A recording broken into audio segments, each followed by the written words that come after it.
ইহুদি যারা, ওদের যখন স্ত্রীদের মাসিক হতো, হাইজ হতো, বিবিকে বলতো, গায়ে শোনো, তুমি জয়দিন না পাক হয়ে থাকবে 3 দিন 4 দিন 5 দিন, আমার বিছানাতে তুমি আসিও না, আমার জন্য রান্না বান্না করিও না, আমার তুমি জন্য পানি নিয়ে আসিও না, তুমি আলাদা করে বিছানায় থাকো, আলাদা তুমি ঘরে থাকো, আলাদা বিছানায় থাকো, জয়দিন তুমি না পাক হয়ে থাকবে, আমার জন্য তুমি পাঞ্জরে আসিও না, আমার জন্য রান্না বান্না করিও না। কত জুলুম! সুবহানাল্লাহ। শুধু মাসিক হাইজ হওয়ার কারণে বলতো আলাদা হয়ে থাকো। সাহাবায়ে কেরাম নবীকে বলছেন, ইয়া রাসূলুল্লাহ, কিছু শুনেছেন আপনি? বলছে কি? বলছে ইহুদিদের যখন স্ত্রীদের মাসিক হয়, হাইজ হয়, তখন ওরা নিজের বিবিরাকে আলাদা করে রাখে আর বলে, আমার বিছানায় তুমি আসিও না, জয়দিন না পাক হয়ে থাকবে তুমি আলাদা হয়ে থাকো, রান্না বান্না আমার জন্য করবে না, তুমি আলাদা রান্না বান্না করে খাও। নবী আমার যখন কথাটা শুনলেন, দয়ার নবী এলান করে দিলেন, ও পুরুষ তোমরা শোনো রে, তোমাদের বিবিদের যখন মাসিক হবে, তোমাদের বিবিদের যখন হাইজ হবে, খবরদার খবরদার তাকে বিছান থেকে তোমরা আলাদা করে দিও না, একই পাঞ্জরে তোমরা ঘুমাবে, গায়ে গা লাগিয়ে তোমরা ঘুমাবে, তোমাদের কোনো গুনাহ হবে না। আল্লাহ নবী বলেছেন, বিবির রান্না বান্না করা তোমরা খাবে, তোমার কোনো গুনাহ হবে না, তাদের পানি নিয়ে আসা করা খাবে, গুনাহ হবে না, ভাত রান্না করা খাবে, রুটি করা খাবে, কোনো গুনাহ হবে না। কিন্তু নবী বলেছেন, পুরুষ একটা কাজ তোমরা শুধু বিবির সাথে করবে না মাসিকের হালাতে। সেই কাজটা কি? যখন তোমার বিবিরা নাপাকের হালাতে থাকবে, তোমার বিবিরা যখন মাসিকের হালাতে থাকবে, তখন তোমার বিবির সাথে সহবাস তুমি করবে না, মিলন তুমি করবে না। কারণ মাসিকের হালাতে যদি তোমরা মিলন করে নাও, সহবাস করে নাও, পাপ হয়ে যাবে, গুনাহ হয়ে যাবে। এই পাপ থেকে শুধু তুমি বাঁচবে। এবং 2 নম্বরে মহিলাদেরকে বলা হয়েছে, মহিলা যদি তোমরা মাসিকের হালাতে থাকো, জয়দিন না পাক হয়ে থাকবে মহিলা, তোমরা নামাজ পড়বে না, নামাজ থেকে তোমরা দূরে থাকবে, নামাজ তোমরা পড়বে না। এবং রমজান মাসে যদি কোনো মা, খালা, দাদি, নানির যদি মাসিক হয়ে যায়, নবী বলেছেন, মহিলা জয়দিন তুমি না পাক হয়ে থাকবে, তুমি রোজা রাখবে না, জয়টা তোমার রোজা ছুড়বে, অন্য মাসে তুমি রোজা পূর্ণ করে নেবে। নারে তাকবীর! তাহলে দেখেন, যে ইহুদিরা স্ত্রীদের মাসিক হতে গেলে বিছানায় নিত না, আলাদা করে রাখতো, নবী বললেন এটা জুলুম, এটা অত্যাচার, খবরদার তোমরা নিজের নিজের স্ত্রীর সাথে এরকম ব্যবহার করবে না। খুব একটা কাজ থেকে শুধু বাঁচবে, সহবাস। বিবিকে তুমি চুমা দিতে পারো, বিবির গায়ে গা মিলিয়ে তুমি ঘুমাও, কোনো অসুবিধা নাই, তাদের রান্না বান্না করা খাও, কোনো গুনাহ নাই। এবং আর একটা হাদিস আপনাদের সামনে বলি, আল্লাহ নবী সাল্লাল্লাহু আলাইহি ওয়াসাল্লামের স্ত্রী মা আয়েশা রাদিয়াল্লাহু তাআলা আনহা বলেন, নবীর পাঞ্জরে একদিন আমি বসে আছি, আমার পাঞ্জরে নবী আমার বসে আছেন। যেমন আমরা দুনিয়াতে স্বামী স্ত্রীতে গল্প করি, মা আয়েশা বলেন, আল্লাহর নবীর পাঞ্জরে আমি বসে আছি এবং আমি গিলাসে করে দুধ পান করে কিংবা পানি পান করে। মা আয়েশা বলেন, নবী আমার দিকে দেখছেন, আমার বিবি আয়েশা গিলাসের কোন জায়গাতে মুখ লাগায়ে পানি পান করেন। মা আয়েশা বলেন, আমি দুধ পান করতে করতে কিংবা পানি পান করতে করতে যখন গিলাসটাকে আমি রেখে দিলাম, নবী আমার গিলাসটাকে তুলে নিলেন। মা আয়েশা বলেন, যে জায়গাতে আমি আয়েশা মুখ লাগায়ে, ঠোঁট লাগায়ে পানি পান করলাম, আমার নবী আমার মুখ লাগা জায়গাতে নিজের মুখ লাগায়ে পানি পান করতেন। শুধু তা নয়, মা আয়েশারও বলেন, আমি হাড্ডিতে কামড় দিয়ে দিয়ে খাই, আমি গোশত ছিঁড়ে ছিঁড়ে খাই, কামড় দিয়ে দিয়ে খাই। আমি যখন খেতে খেতে থালাতে রেখে দিলাম, দয়ার নবী পিসটাকে নিয়ে নিতেন।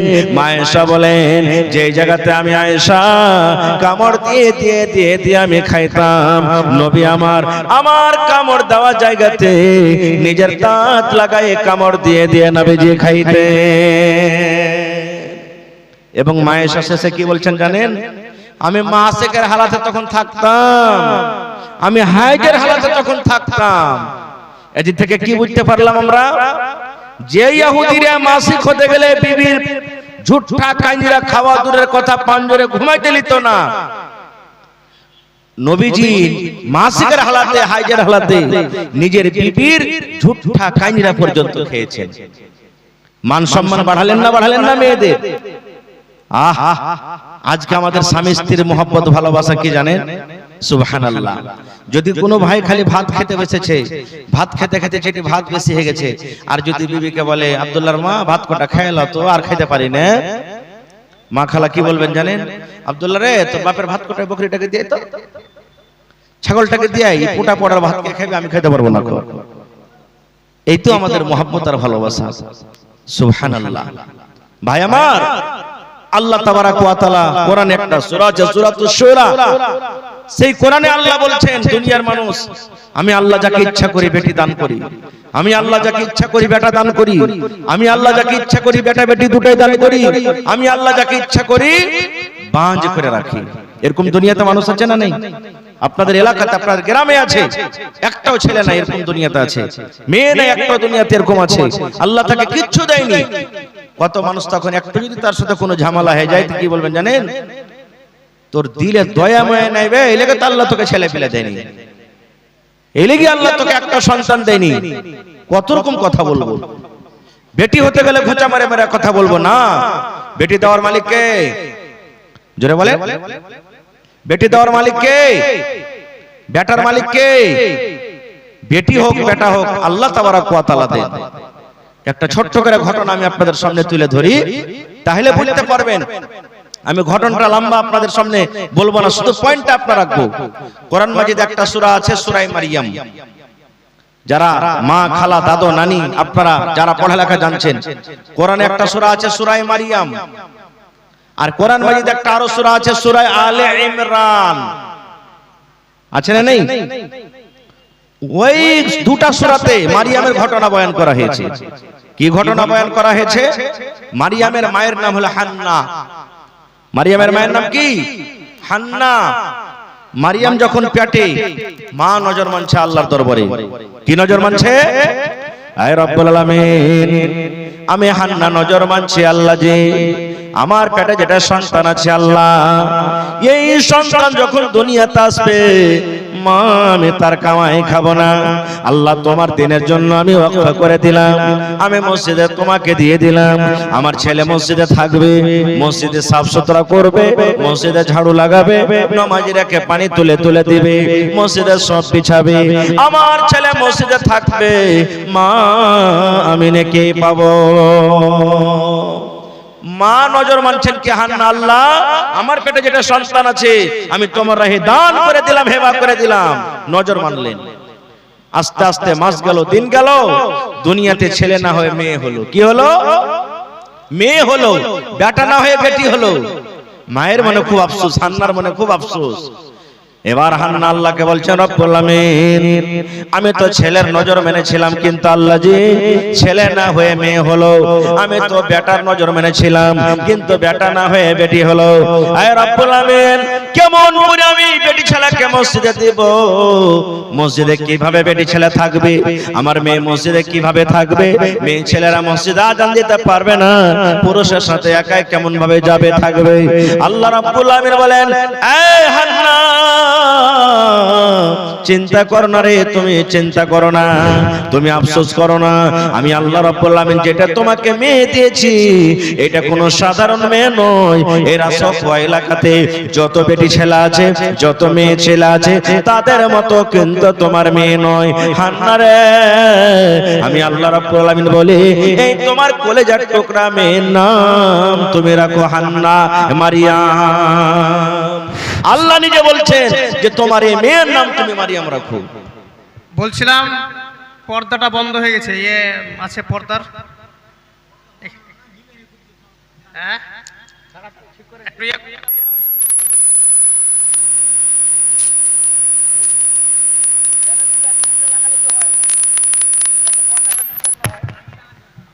হয়েছে না হয়নি? কথা বলা হয়ে গেছে।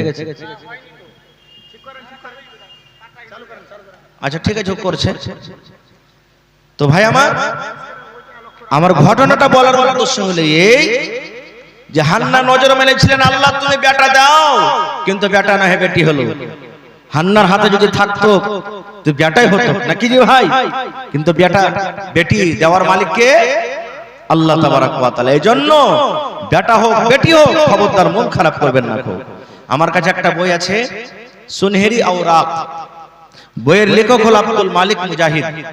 উনি একটা ঘটনা নকল করছেন, খুব সুন্দর ইবারত আছে ঘটনাতে। কি ঘটনা?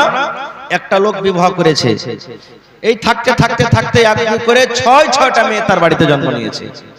আল্লাহর রাসূল বলেছেন, মানুষেরাকে যখন জাহান্নামে দিবে তো জাহান্নামের দরজা, জাহান্নামের গেট হলো কত? 7টা। জাহান্নামের গেট কত ভাই? কথা বলেন কত? 7টা। আপনারা কথা বলেন না ভাই। ভাই আমি আপনাকে বুঝাতে পারি না, আর না হলে কি ব্যাপার কিছু বুঝতে পারি না।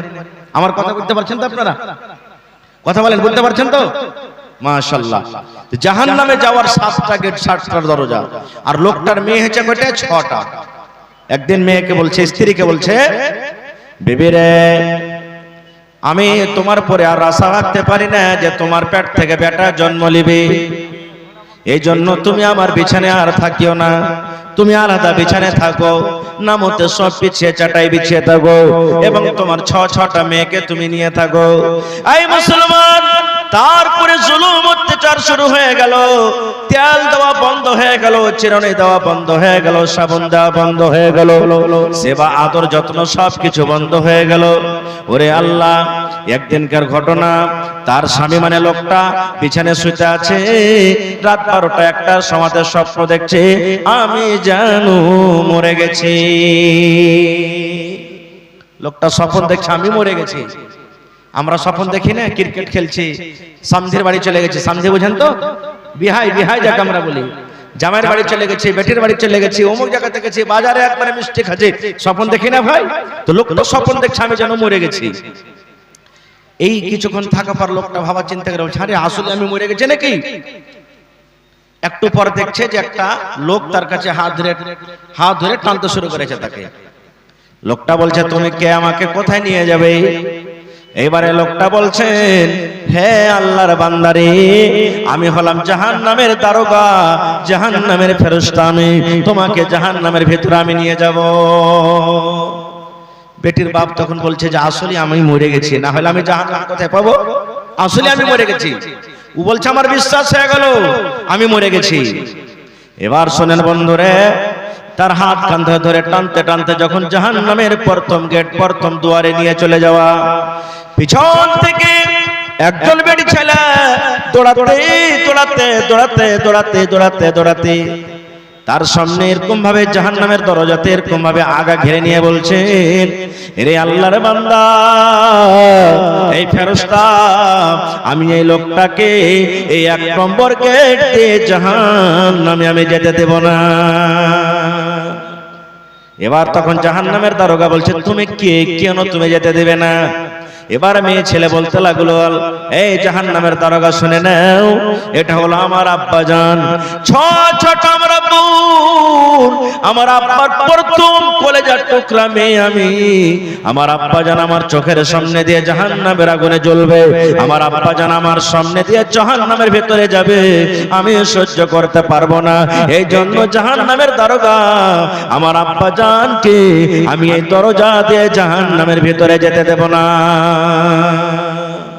আব্দুল মালিক মুজাহিদ বলছেন, ঘটনা লিখতে গিয়ে ওরা হাত খান ধরে টানতে টানতে 2 নম্বর দরজার দিকে নিয়ে চলে গেলেন। 2 নম্বর দরজাতে যেমন ঢুকবে, 2 নম্বর বেটি দাঁড় হয়ে গেল। 3 নম্বর দরজাতে নিয়ে চলে গেলেন, 3 নম্বর বেটি হাজির হয়ে গেল। 4 নম্বর দরজাতে যেমন নিয়ে যাওয়া, 4 নম্বর বেটি চলে এলেন। 5 নম্বর দরজাতে যেমনই যাওয়া, 5 নম্বর বেটি হাজির। 6 নম্বর দরজাতে যেমন নিয়ে যাওয়া, 6 নম্বর বেটি এসে বলছেন, হে জাহান্নামের দারোগারে, আমি আব্বা জানের ছোট বেটি, 6 নম্বর আমি বোন।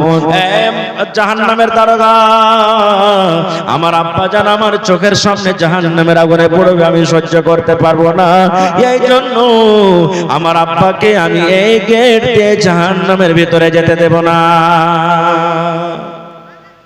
এবার আপনারা বলেন, কয়টা গেট বাঁচলো? আর কথা বলেন, একটা বাঁচলো। 7টা দরজার মধ্যে 6টা গেট, 6টা পেটি বুক হয়ে গেল, একটা বেঁচে গেল। এবার বন্ধুরে, লোকটা কাঁদতে শুরু করেছে, চোখ দিয়ে ঝরঝর ঝরঝর ঝরঝর করে পানি ঝরতে শুরু হয়েছে। জাহান্নামের দারোগা বলছেন, আল্লাহর বান্দা কেন তুমি কান্দো, কারণটাকে তুমি কি একটু জানাবে না? এখনো তো তুমি জাহান্নামের আগুনে যাওনি, তোমার মেয়েরা তোমাকে জাহান্নামের গেট থেকে তোমাকে ওয়াপাস করে দিয়েছে, ঘুরিয়ে নিয়েছে। জাহান্নামে ভালো মন্দ কি আছে তুমি এখনো মজা পাওনি, তবে কেন কান্দো? এবার বেটির বাপ বলছে, এই জাহান্নামের দারোগা, এই জন্য আমি কান্দি আল্লাহ যে, আর যদি তুমি আমাকে একটা বেটি দিতেন, আমি জাহান্নামের 7 নম্বর গেট থেকে আমি বাইচে যাইতাম। আল্লাহ 6টা বেটি আমাকে 6 নম্বর গেট থেকে বাঁচিয়ে নিল, এই জন্য কাঁদছি, আমাকে 7 নম্বর গেট থেকে কে আমাকে বাঁচাবে? এই জন্য আমি কাঁদছি। এই করে করে তার স্বপ্ন ভেঙে গেল। স্বপ্ন যখন ভেঙে গেল, রাতের বেলা বিছানে উঠে বসে দেখছে, আরে আমি তো স্বপ্ন দেখছি, এটা তো সত্য নয়। ওরে সুবহানাল্লাহ, তার স্ত্রীকে দেখে নামতে সব বিছিয়ে শুতে আছে, বড় বড় মশাতে পড়ছে। তার মেয়েরা সপের উপরে মায়ের পাঞ্জরে শুতে আছে, বড় বড় মশাতে পড়ছে। কতদিন থেকে চিরুনি নাই, কতদিন থেকে চুলে তেল নাই, চুলগুলো আলো ঝালো হয়ে আছে। এইবারে বিছান থেকে নেমে সমস্ত মেয়ের মাথাতে, বিবির মাথাতে তেল দিলেন, চিরুনি করলেন। রাতের বেলাতে ঘুমের হালাতে তোলে তোলে তোলে তোলে বিছানে করে দিলেন। ওরে আল্লাহ, যখন মুয়াজ্জিন সাহেব ফজরের টাইমে আসসালাতু খায়রুম মিনান নাওম, যখন ফজরের টাইমে আজান দিয়ে দিয়েছেন, এবার তার বিবির কিন্তু ঘুম ভেঙে গেছে। দেখছে, আরে আমার জায়গা তো ছিল না মতে, আমার বিছান তো ছিল না মতে, কেমন করে আমি উপরে চলে এলাম? মেয়েদের দিকে তাকায়, এরাও তো বিছানে, মাথাতে এরকম ভাবে হাত দিয়ে দেখি আমার চিরুনি করা আছে, আমি তো তেল পাইনি, কোনোদিন চিরুনি পাইনি। এবার তার স্বামীর দিকে যখন নজর পড়ে যাওয়া, ওরে সুবহানাল্লাহ, স্বামীর চোখ দিয়ে ঝরঝর ঝরঝর ঝরঝর করে পানি ঝরছে। কেন্দে কেন্দে কেন্দে কেন্দে স্বামীর চোখ লাল হয়ে গেছে। এইবারে বলছেন, স্বামী গো, এত রাতের বেলাতে কেন আপনি কান্দেন, কেন আপনি বিছানে ঘুমাননি? এইবারে স্বামী নিজের ভেতরটা এমন ভাবে কেঁদে উঠেছে, যেমন ভাবে ফেটে উঠেছে। বিবিকে জড়িয়ে ধরে বলছে, বিবি রে, তোমার উপরে কত জুলুম অত্যাচার করেছে বিবি রে, তোমাকে কোনোদিন জীবনে আদর দিইনি, প্যার দিইনি, কত রকম শুধু কষ্টে কষ্ট দিয়েছি। বিবি রে, আজকে আমি এই মতো স্বপ্ন দেখেছি। বিবি রে, যদি আজকে আমার স্বপ্নটা সত্য যদি হতো, আজকে যদি আমার স্বপ্ন সত্য হতো, তাহলে আজকে আমি আল্লাহর জাহান্নামের আগুনে পড়ে থাকতাম। যে মেয়েরাকে আমি জীবনে কোনোদিন আদর দিইনি, যে মেয়েরাকে আমি কোনোদিন বাপের মায়া মোহব্বত দিইনি, আজকে স্বপ্ন হতে গেল আমাকে জাহান্নামের আগুন থেকে বাঁচিয়ে নিয়েছে। বেবেরা, আমি স্বামী বলি, তোমার দয়া করে তুমি আমাকে মাফ করে দাও। নারে তাকবীর! হয়নি, হবে না, হতে পারে না, আমার নবীর সাথে কারো তুলনা।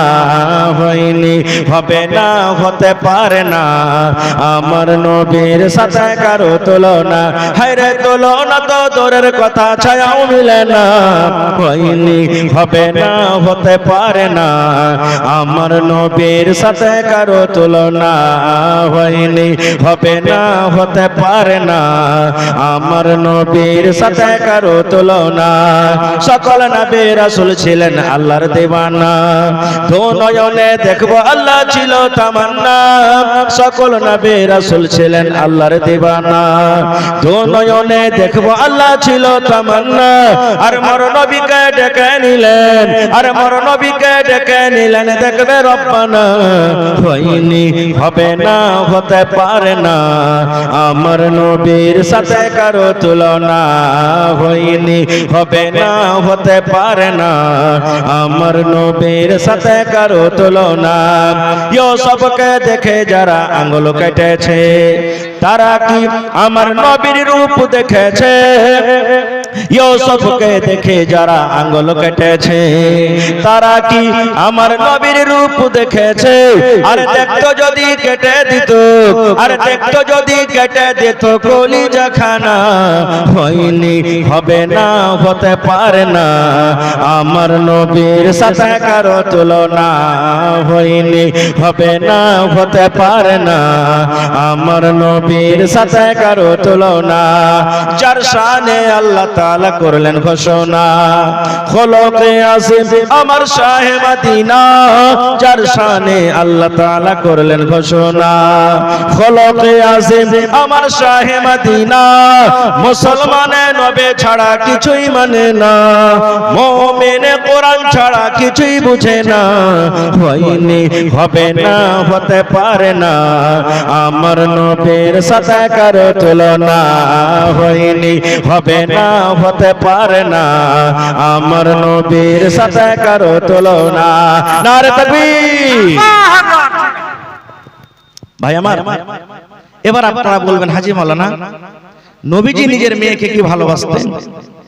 আপনারা জানেন নবীজির 3 জন ছেলে ছোটতেই মারা গেছেন, আর 4 জন মেয়ে, যায়েনব রাদিয়াল্লাহু তাআলা আনহা, রুকাইয়া রাদিয়াল্লাহু তাআলা আনহা, উম্মে কুলসুম রাদিয়াল্লাহু তাআলা আনহা, আর সব থেকে ছোট মেয়ের নাম কি বলেন তো? কত সুন্দর নাম। আর আমাদের বেটির নাম কি? রিঙ্কি, পিঙ্কি, টিঙ্কি, কালনি, ঝেটনি, কুড়ানি, এগুলা নাম নাকি? নবীজির বেঁচে থাকা কালে 3 জন মেয়ে দুনিয়া থেকে চলে গেছে। সহিহ বুখারী শরীফের হাদিস, নবীজি সোমবারের দিন 7টা-8টার সময়তে মারা গেছেন। যেমন আজকে জালসা শুনছেন, সাহাবায়ে কেরামের দল আঞ্জরে পাঞ্জরে বসে আছেন, নবীজির বিবিরা গোল হয়ে বসে আছেন। এবারে নবীজি বলছেন, কই আমার মা, আমার কলিজার টুকরা ফাতেমা কই? একটু দেখবো আমি। আমরা আপনারা যখন দুনিয়া থেকে যাচ্ছি, কত ভাই কই রে, আব্দুল্লাহ পাটনাতে আছে, ডাক না, কলকাতাতে আছে, ডাক না, তোর বড় বোনটাকে ডাক, তোর বড় ভাইকে ডাক, একটু দেখবো, দুটো কথা বলবো। বলি কি বলি না? নবীজি বলছেন, আমার কলিজার টুকরা ফাতেমাকে ডাকো, আমি কথা বলবো। যেমনই ফাতেমা রাদিয়াল্লাহু তাআলা আনহা শুনলেন আমার আব্বা আমাকে ডাক দিয়েছেন, একবারে তাড়াহুড়া করে চলে এলেন। শুনেন, সহিহ হাদিস, কোনো কিসসা কাহিনী নয়। এবার নবীজি আমার বেটিকে বলছেন, সাহাবায়ে কেরাম নবীর পাঞ্জরে বসে আছেন, বিবিরা নবীর পাঞ্জরে বসে আছেন।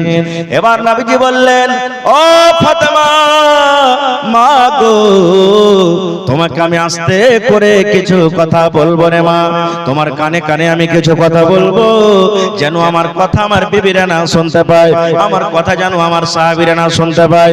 ও ফাতেমা, তোমার কানটাকে আমার মুখের কাছে লাগাইয়া দাও মা। ফাতেমা, একটা কথা বলবো মা, এই আমি শেষ টাইমে শেষ সময়তে তোমাকে একটা কথা বলে যাব, তোমার কানটা আমার মুখের কাছে নিয়ে এসো তো। আমরা যদি কানে কানে বলি তো আমরা বলি কানে কানে সল্লা করা, মাশওয়ারা করা। আপনারা কি বলেন? ওইটাই নাকি সল্লা করা। ফাতেমা কান লাগিয়ে দিলেন আব্বার মুখের কাছে। নবীজি আমার আস্তে করে করে কি এমন কথা বললেন, কথা না শুনতে শুনতে ভাই রে, ফাতেমার চোখ দিয়ে ঝরঝর করে পানি ঝরতে লাগলো। ফাতেমা কাঁদতে লাগলেন। দয়ার নবী দেখলেন, হারে আমার ফাতেমা কষ্ট পেয়েছে, আমার ফাতেমার চোখে পানি আমি নবী সহ্য করতে পারবো না। নবীজি আমার আবার বলছেন, ফাতেমা তুমি কেঁদো না রে মা, তুমি কেঁদো না, তোমার কানটাকে আর একবার আমার মুখের কাছে লাগাইয়া দাও। এবারে 3 নম্বরে মা ফাতেমা রাদিয়াল্লাহু তাআলা আনহা নিজের কানটাকে আব্বার মুখের কাছে লাগাইয়া দিলেন। এইবারে নবীজি আস্তে করে করে কোন এমন কথা বললেন যে ফাতেমার চোখে পানি ঝরঝল, যে ফাতেমা কাঁদছিলেন ওই ফাতেমার মুখে কিন্তু হাসি এসে গেল। প্রথম কথা শুনে কাঁদলেন, দ্বিতীয় কথা শুনে হাসলেন। নবীজি আমার দুনিয়া থেকে চলে গেলেন, শেষ কথা। কিছুদিন পর মা ফাতেমা রাদিয়াল্লাহু তাআলা আনহা কে জিজ্ঞাসা করছেন, কে? মা আয়েশা, এটা হলো আল্লাহর নবীর স্ত্রী, আর মা ফাতেমার সতার মা। নিজের মায়ের নাম কি আপনারা বলেন তো? মা ফাতেমার নিজের মায়ের নাম খাদিজা রাদিয়াল্লাহু তাআলা আনহা। তখন বেটিকে বলছেন, বেটি একটা কথা বলবো রে মা। আয়েশা বলছেন রাদিয়াল্লাহু তাআলা আনহা, বলছে কি মা? বলছে, বেটি রে, যেই দিন তোমার আব্বা জান দুনিয়া থেকে চলে গেলেন, আমরা বসেছিলাম, সাহাবায়ে কেরাম বসেছিলেন, কোন এমন কথা তোমার আব্বা জান বলেছিলেন রে মা, যেটা আমরা বিবি হয়ে জানতে পারলাম না। প্রথম কথা শুনে তুমি কেঁদেছিলে, তোমার চোখে আমরা পানি দেখেছিলাম। আর দ্বিতীয় কথা শুনে তোমার মুখে হাসি দেখেছিলাম। মারে, তুমি কি একটু দয়া করে আমাকে জানাবে না? যেমন কথাটা বললাম, এইবারে ফাতেমা রাদিয়াল্লাহু তাআলা আনহা বললেন, মা আজকে আমার আব্বা জান বেঁচে নাই, আজকে আমি আপনাকে কথাটা শুনিয়ে দিব। মা গো, যেদিন আমার আব্বাজান দুনিয়া থেকে চলে গেলেন, আমার কানে প্রথমে কথা বললেন, আমি কাঁদলাম। এই কথা বলেছিলেন, মা ও বেটি ফাতেমা, জীবনের মতো তোমার আব্বাকে তুমি দেখে নাও, জীবনের মতো তুমি আব্বাকে আব্বা বলে ডাকে নাও, কারণ আল্লাহ রাব্বুল আমিনের আদেশ হয়েছে মা আর দুনিয়াতে আমি বাঁচবো না, আল্লাহ ডাকেছে আমি দুনিয়া ছেড়ে চলে যাব।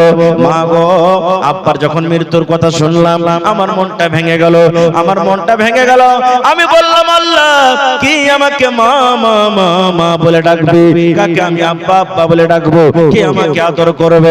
এই ভাবা চিন্তা নিয়ে মা আমার চোখ দিয়ে পানি ঝরে চলো। কিন্তু আব্বা জান আমাকে আবার দ্বিতীয়বার যখন বললেন, ফাতেমা তুমি কেঁদো না রে মা, তুমি কেঁদো না, আমার মৃত্যুর পর আমার বংশের মধ্যে, আমার খানদানের মধ্যে সব থেকে যার সাথে আগে দেখা হবে সেটা হবে ফাতেমা তুমি। যখন আমি কথাটা শুনলাম, আহারে আমার নসিবটা কত ভালো, আমার ভাগ্যটা ভালো, আমার নসিব কত ভালো, আমি সর্বপ্রথম আব্বার সাথে দেখা করব। এই কথাটা শোনা পর মা গো আমার মুখে হাসি ফুটেছিল। কেন হাদিসটা বললাম?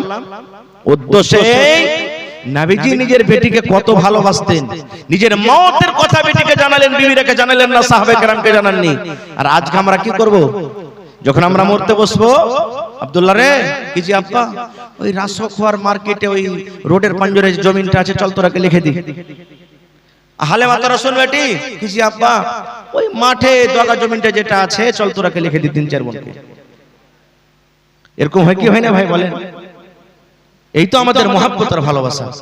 ভাই আমার পিছনে ভাইরা দাঁড় হয়ে আছেন, জায়গার একটা অসুবিধা, আল্লাহর রাস্তে, আল্লাহর রাস্তে আপনারা একটু এগিয়ে গিয়ে বসেন, কিংবা যারা পিছনে আছেন ভাই সাইড দিয়ে আপনারা একটু আগে দিকে চলে এসেন। ভাই আমার সময় 1 ঘন্টা হয়ে গেল, আর কিছুক্ষণ 2-4টা হাদিসের কথা শোনাবো আপনারাকে। এই ভাই মুসলমান, এবারে মায়েরা খালারাকে আমি একটা কথা বলি এখন। এ আমার মা বোন খালা দিদি নানি, আল্লাহ যে আপনাদের মান সম্মান এত দিয়েছেন, তো মায়েরাকে কোনো কাজের জিম্মেদারি দায়িত্ব দিয়ে দেওয়া হয়েছে না হয়নি? জোরে বলেন, হয়েছে না হয়নি? বিনা উদ্দেশ্যে আল্লাহ কাউকে দুনিয়াতে পাঠাননি। আপনারা এসেছেন, কিছু দিনের কথা শুনবো, মানবো, ধান করব। প্রত্যেক কাজে উদ্দেশ্য আছে। মা খালাদের মান সম্মান আল্লাহ এত দিয়েছেন। কোরআন মাজিদ একটা সূরা আছে, সূরাতুন নিসা। নিসা মানে কি? আওরাত। নিসা মানে মহিলা, নিসা মানে নারী। আল্লাহ তাদের মান সম্মান এত দিয়েছেন, তাদের নামে কোরআনে একটা সূরা দিয়েছেন, সূরাতুন নিসা। কিন্তু সূরাতুর রিজাল বলে কোন সূরার নাম নাই। কত মান সম্মান দিলেন আল্লাহ!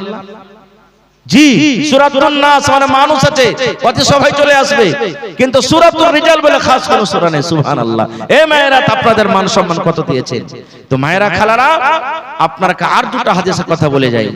আজকে বর্তমান জামানাতে, বর্তমান টাইমে মা খালারা নিজের জিম্মেদারি আদায় করতে পারে না। যেমন নবী বলেছেন, যদি কোনো মা, যদি কোনো খালা, যদি কোনো নানি, যদি কোনো দাদি বেঁচে থাকা কালে 4খানা কাম করতে পারে, নবী আমার বলেছেন, মহিলা কিয়ামতের দিন রব্বুল আলামিন জান্নাতের 8খানা দুয়ার আপনার জন্য খুলে দিবেন, যেই দুয়ার দিয়ে ইচ্ছা জান্নাতের ভিতরে চলে যাবে। কয়টা কাজ ভাই? মাত্র 4খানা কাজ। মাত্র মাগে খালাকে বোনরে 4খানা কাজ আপনাকে করতে হবে। কি কি 4টা কাজ?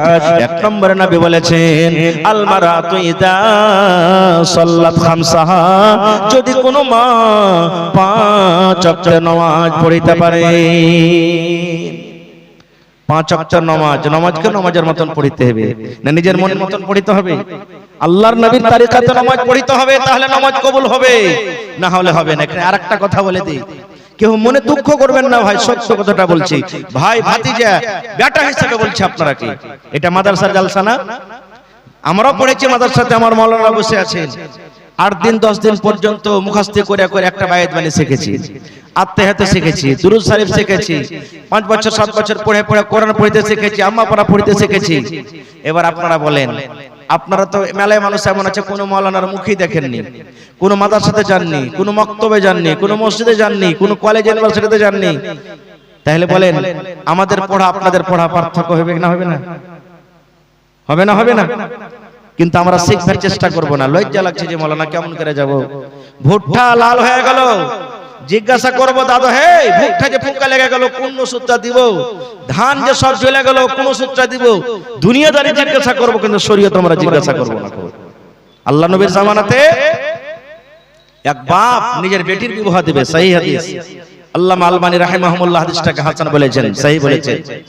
বাপ বেটির বিবাহ দিবে, বেটি ইনকার করছে, আব্বু আমি করব না। কেমন করব না? এই জমানাতে আমার বোনেরা কত ছেলেরাকে ভালোবাসে, ভালোবাসার কারণে জি না, শুনেন কথাটা।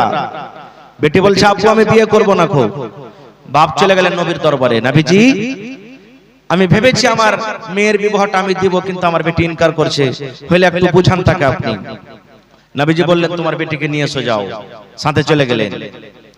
এবার নবীজি বললেন আল্লাহর বান্দি রে, তোমার আব্বা জান তোমার বিয়ে দিবে, তুমি ইনকার করছো রে মা, ইনকারের কারণটা কি আমি জানতে পারি? দেখেন নবী আমার বলছেন মা রে, হে আল্লাহর বান্দি, তোমার আব্বা জান তোমার বিয়ে দিবে, আর তুমি ইনকার করছো যে আব্বু বিয়ে করব না, কারণটা কি আমি কি জানতে পারি? এবার সেই বেটি ছেলে বলছেন আল্লাহর নবী গো, এই জন্য আমি ইনকার করি নবী গো, বিয়ে সম্পর্কে আমার কোনো জ্ঞান নাই, স্বামী সম্পর্কে আমার কোনো ইলম নাই, কোনো জ্ঞান নাই। আল্লাহ নবী গো, ধরেন আমার বিয়ে হয়ে গেল, আমি শ্বশুরের বাড়িতে চলে গেলাম, যে আমার স্বামী হবে, আমার উপরে আমার স্বামীর কতটুকু হক রয়েছে গো নবী, আমাকে এই ব্যাপারে কোনো জ্ঞান নাই। আমি কতটুকু স্বামীর কথা মানবো, আমি কতটুকু স্বামীর কথা শুনবো, কিভাবে আমি স্বামীর সাথে চলাফেরা করব যে স্বামীর আমি হক আদায় করতে পারবো, এই ব্যাপারে আমার কোনো জ্ঞান নাই। নবী গো, দয়া করে আপনি আমাকে বলেন। আজকে আমরা কি করি? 12 বছর 14 বছর 16 বছর বয়স বেটার বিয়ে দিয়ে দিই, 3 লাখ পাবো, 2 লাখ টাকা পাবো, কষা চিপলে দুধ বের হবে। স্ত্রী কি জিনিস বুঝে না। মেয়েটাও 12 বছর 13 বছর 15 বছর বয়স, বাপ বলছে ভালো রিস্তা আসছে যে মৌলানা, ওর মার্কেটে দোকান আছে, ওর বাপের 4 চাকা আছে, পাকার বাড়ি আছে, জমি জায়গা খুব ভালো আছে, বেটিটার বিয়ে দিলে আমার ঝামেলা শেষ, খুব ভালোভাবে থাকবে খাইবে। শেষে কি হলো? 2 মাস 4 মাস 6 মাস পর চললো রিস্তা, আর একদিন বলছে বাপুজি ভাত খাবো না। কি করবি? ভাত খাবি না তো আমি চলতে পারবো না এর বাড়িতে। ঠিক আছে তুই আয়। বাড়িতে এসেছে, 10 দিন পর ছেলেটা যখন আনতে এসেছে বিবিকে, 4টা হাট্টা জুয়ানকে সেট করে রেখেছে, বলছে এই মরার বেটাটাকে পিলারে ধরে বাঁধ। 3 লাখ টাকা দিয়েছি বিহাতে, 2 লাখ টাকা খরচ হয়েছে, 5 লাখ টাকা দিয়ে হতমার বেটা হতমার দিয়ে আমরা বেটাকে তালাক করে নিয়ে চলে যাবে। হয়েছে না? হয় না? প্রথমে জানতে হবে। এবার বেটি ছেলে বলছেন নবীজি আমার কোনো জ্ঞান নেই ব্যাপারে, আমার যেটা স্বামী হবে, আমার স্বামীর কতটুকু আমি হক আদায় করতে পারি, বা আমি কতটুকু স্বামীর কথা শুনবো মানবো যে হক আদায় করতে পারবো। নবী আমার বললেন হ্যাঁ আল্লাহর বান্দি তুমি শুনে নাও, তোমার উপরে তোমার স্বামীর অতটুকু হক রয়েছে। নবী আমার বলেছেন যদি তোমার স্বামীর গায়ে ফোড়া হয়ে যায়, ফোট হয়ে যায়, ঘা হয়ে যায়, ফোড়া বুঝেন তো, ফোড়া হয়ে গেছে, ঘা হয়ে গেছে, আর তোমার স্বামী তোমাকে বলে বিবি রে আমার ফোটটাকে তুমি সাফ করে দাও, তুমি রক্তটাকে সাফ করে দাও, এই পুঁজটাকে তুমি সাফ করে দাও রে বিবি, কি দিয়ে তুমি সাফ করবে? রুমাল দিয়ে সাফ করা চলবে না, তুলা দিয়ে সাফ করা চলবে না, কাপড় দিয়ে সাফ করা চলবে না, পানি দিয়ে সাফ করা চলবে না। বিবি রে আল্লাহ রাব্বুল আমিন তোমাকে জিভা দিয়েছে, এই জিভা দিয়ে চেটে চেটে চেটে চেটে তুমি সাফ করে দাও। নবী আমার বলেছেন মহিলা তোমার উপরে তোমার স্বামীর অতটুকু হক রয়েছে, যদি তোমার স্বামী তোমাকে আদেশ করে বিবি রে জিভা দিয়ে চেটে চেটে তুমি রক্তকে সাফ করে দাও, আর যদি তুমি সাফ করে দাও তাহলে তোমার উপরে তোমার স্বামীর অতটুকু হক রয়েছে, তুমি এতখানি করার পর তোমার স্বামীর তুমি হক আদায় করতে পারবে না, এতটুকু হক রয়েছে। আজকে অবস্থা কি?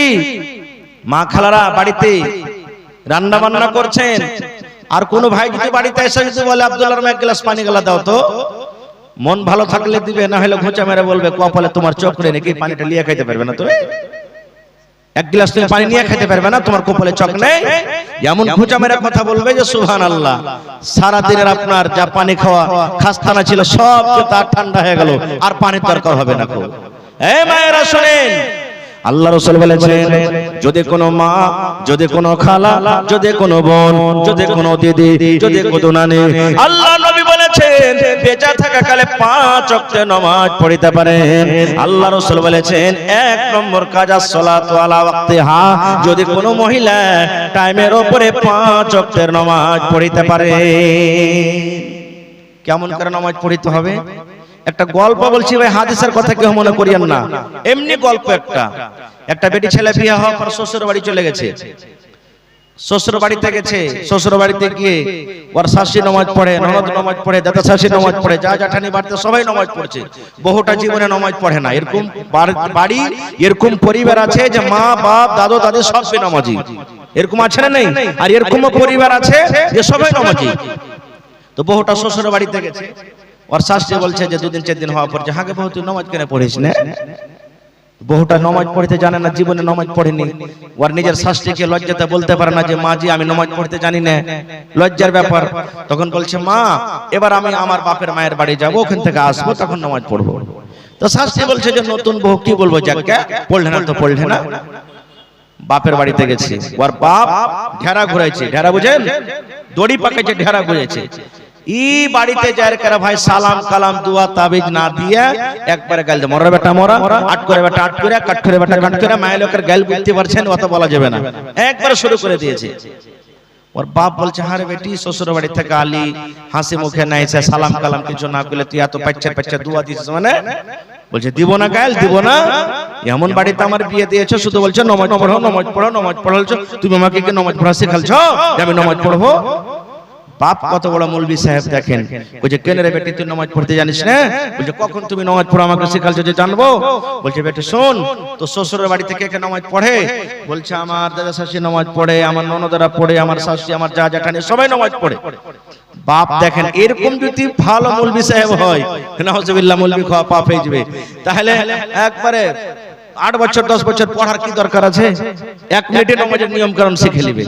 বলছে বেটি শোন, তুই এবার তোর শ্বশুরের বাড়িতে যাবি, তো তোর বাড়িতে বুড়ি মানুষ দাদা শাশুড়ি নামাজের নিয়ম কানুন ভালো করে জানে, বুদ্ধিজীবী মানুষ, ওর পাঞ্জরে বেটি নামাজ পড়তে খাড়িয়ে যাবি, ও যেমনি করে পড়বে নামাজ অমনি করে তুই পড়বি। কই তাই নাকি যে আব্বা? না তো হ্যাঁ। বলছে তো খুবই আসান। বুড়ি একবার এনে করে হাত তুলছে, এখানে হাত বাঁধছে, একবার ছাপড়িছে, একবার মাথা ঠুকছে, ও রুকু আর কোনটা কিয়াম আর কোনটা সাজদা এটা জিনিস জানে না, খুবই আসান। এবারে 5-7 দিন পর শ্বশুরের বাড়ি গেছে, শাশুড়ির আগি বলার আগি উজু করলে, জায়গা হাত দিয়েছে কি পা দিয়েছে আল্লাহ জানে, উজু করেছে। উজু করার পরেই তো আব্বার কথাটা মনে আছে, আব্বা যে বলেছেন তোর দাদা শাশুড়ির পাঞ্জরে কাড় হবি, আল্লাহু আকবার বলে বুড়ি হাত বেঁধেছে। ওর দেখা দেখি ইউ আল্লাহু আকবার বলে বুকে হাত বেঁধেছে। এবার আপনারা বলেন তো হাত বাঁধা পর কি দোয়া পড়ে এখানে একটা বলেন? আল্লাহুম্মা বায়াত বানি বা অন্যান্য যেগুলো দোয়া আছে বায়াত বানি জায়গাতে পড়ে। এটা জোরে জোরে পড়ে না, আস্তে আস্তে পড়ে, আস্তে আস্তে পড়ে। বহুটা টের চোখ করে দেখছে যে বুড়ি কি পড়ছে, টি আমাকে গাল দিচ্ছে নাকি? এই মনে মনে ওয়াক্কু একবারে ঠোঁট হেলিয়ে হেলিয়ে গাল দিয়ে শুরু করেছে। এই থাকতে থাকতে ভাই বুড়ি আল্লাহু আকবার বলে দোয়া পড়া পড়ার রুকুতে গেছে, আর পাঞ্জরে ওই বহুটাকে একটু হাতে ঠেসা লেগে গেছে। এই মনে মনে ভাবছে যে নমাজে মনে হয় গুতা মারতে হয়, না হলে বুড়ি কেন গুতা মারলে? জুয়ান বহু এমন করে গুতা দিয়েছে রুকু থেকে উল্টে ফেললে। এবার পড়ে গেল, আর শাশুড়ি তখন বলছে আরে বহু কি করলি তুই? বুড়ি মানুষে মরে গেল, এ ধর জিবি মা আমার কি দোষ? আব্বা বলেছে যেমনি করে পড়বে অমনি করে পড়িস, ও আমাকে একটু আসতে দিয়েছে, আমি একটু জোর করে দিয়েছি, তো কি হয়ে গেল? এরকম করে নামাজ পড়া চলবে? চলবে না রে ভাই। নবী আমার বলেছেন নবীর তরিকাতে নামাজ পড়িতে হবে। 1 নম্বরে নবী বলেছেন মহিলারে 5 ওয়াক্ত যদি কোনো মহিলা বেঁচে থাকাকালে নামাজ পড়িতে পারে। 2 নম্বরে নবী বলেছেন ওয়াসামাত শাহরাহা, রমজান মাসের যদি 1 মাসে রোজা রাখতে পারি। কত মা খালা এমন আছে মাসিকের হালাতে ছিল, রোজার মাসে বাচ্চা হয়েছিল, বেমার হয়েছিল, রোজা করতে পারেনি, রোজা চলে আসছে সামনে, এখন পর্যন্ত করতে পারেনি। মায়েরাকে বলবো মাগে খালাকে 2টা 3টা 4টা 5টা 10টা যদি আপনার রোজার মাসে রোজা ছুটে যায়, এখনো যদি রোজা না করে থাকেন রে মা, এখনো সময় আছে, রমজান আস্তে আস্তে মোটামুটি 2 মাস এখনো আছে গে মা, এক লাগাতারে পারবেন টানাতে 5টা যদি রোজা ছুটে থাকে করতে পারেন, মাঝে বাদ দিয়ে দিয়া করতে পারেন, 2টা 1টা করে করতে পারেন, মা গে বাকি রোজাটা আপনি পূর্ণ করে নেন। 3 নম্বরে রাসূল বলেছেন ওয়া আহসানাত ফারজাহা, যদি কোনো মহিলা পর্দাশীল হয়ে থাকে নিজের শরমগার লজ্জাস্থান হেফাজত করতে পারে। এখন তো পর্দা কি জিনিস মায়েরা খালারা গর্দা উড়িয়ে দিয়েছে ভাই। পর্দা কাকে বলে কিছু বুঝে না, চিনে না। পর্দা কি জিনিস আমরা বুঝি না। পর্দা কাকে বলে জানেন? পার তালে থেকে নিয়ে মাথার চাঁদি পর্যন্ত মহিলাকে ঢেকে থাকতে হবে, আর একটা পুরুষকে এই হাঁটু থেকে নিয়ে নাভি পর্যন্ত ঢেকে থাকতে হবে। কিন্তু পুরুষেরও আমাদের লাইন পাখা নেই। আপনার কি এলাকাতে মাখনার খেতে হয়েছে ভাই? আগেকার ভাইয়েরা এখন তো আল্লাহর রহমতে মেলাখানি এসে গেছে লাইনে। আগতে যাইতো মাখনা তুলতে গড়িরে, আর মেলে লোক এমন ভিতরে লুঙ্গিটাকে সাইমটা মারতো লেংটি, শুধু হেডলাইনটা ঢাকা বাদ সব ফাঁকা থাকতো।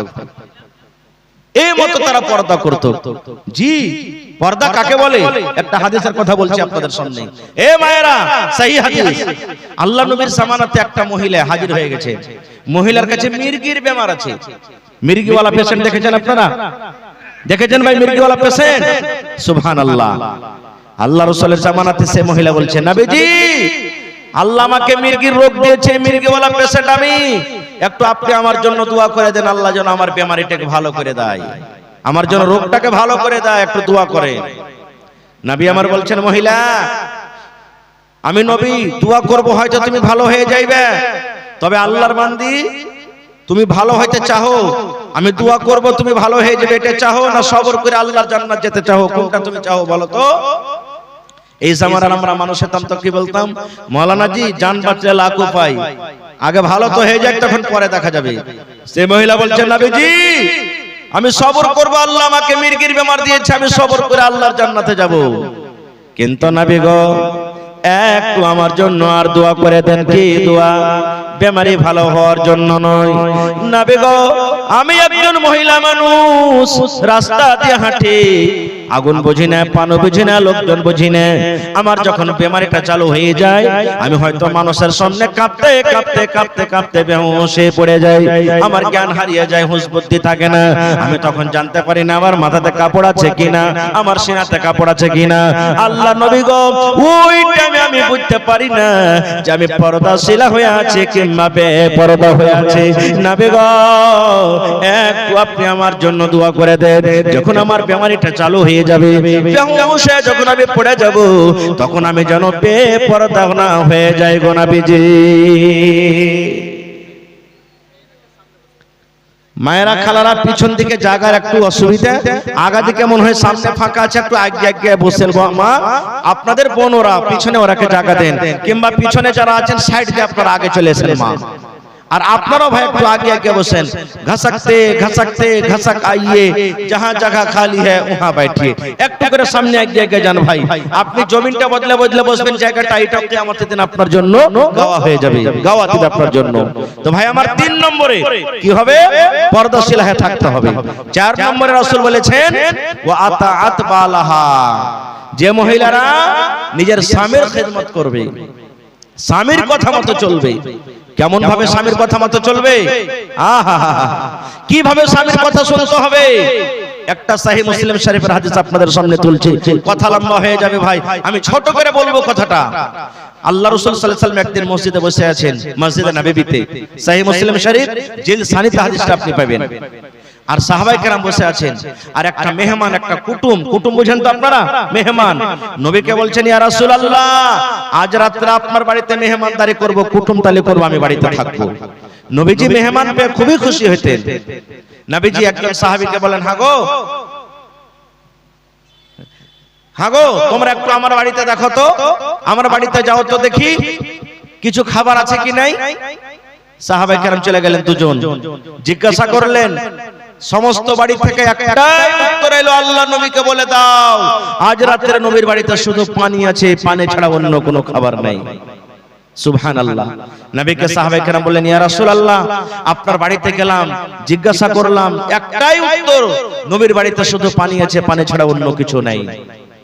নবী আমার সাহাবায়ে কেরামকে বলছেন, হাগো তোমরা আজকে শুনতে পেয়েছো আমার বাড়িতে মেহমান, কিন্তু আমার বাড়িতে শুধু পানি আছে, খাবার কিছু নাই।